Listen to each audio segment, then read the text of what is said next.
Hé, stop, tu roules sur le boulevard BD, ces albums sont faits pour toi. Dad, tome 10, Multidad. Et Kid Paddle, tome 19, Love, Death and Roblox. Kid Paddle et ses potes sont en extase devant un écran montrant des scènes d'horreur. Ils ne sont pas au cinéma, ils ne sont pas non plus devant la télévision, ils sont face au lave-linge qui programme le massacre de poupées par des boules de pétanque plastique à 30 degrés. Sur délicat quand même, faut pas exagérer. Love, Death and Roblox, autrement dit amour, mort et blocks en folie, voilà le programme. L'as du joystick Kid Paddle nous entraîne une fois de plus dans son univers virtuel ultime pour partager ses expériences et laisser aller son imagination à tous les délires. Première victime, comme d'habitude, les jouets de sa sœur Carole. Figurine ou tête à coiffer, personne n'en ressortira indemne. Quant à son père, il est plus que jamais un dramadad, au bout de sa vie, s'il se prend une épine dans le doigt au jardin. D'un dad, parlons-en justement, et d'un multidaddy, celui qui a 4 filles et un chien à la maison et dont il faut s'occuper.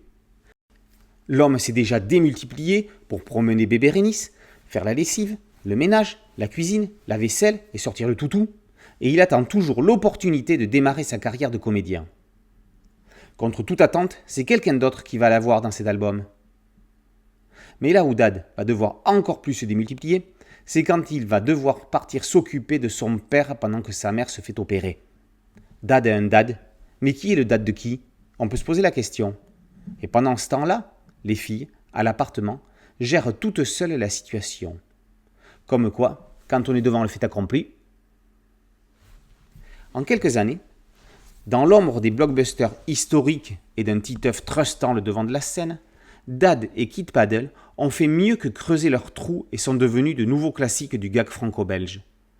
Toutes les deux adaptées en dessin animé, ces séries poursuivent leur brillante carrière au sein du journal Spirou et un album. Toutes les deux histoires de famille.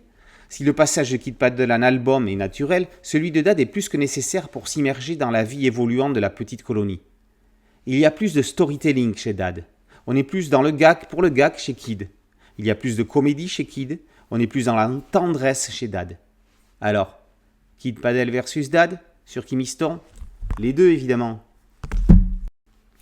Dad, tome 10, Multidaddy, par Nob.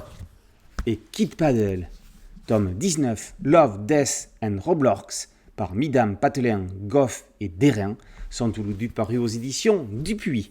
Boulevard BD, c'est un site dédié, un podcast audio et une chaîne YouTube. Merci de liker, de partager et de vous abonner. A très bientôt sur Boulevard BD. Ciao.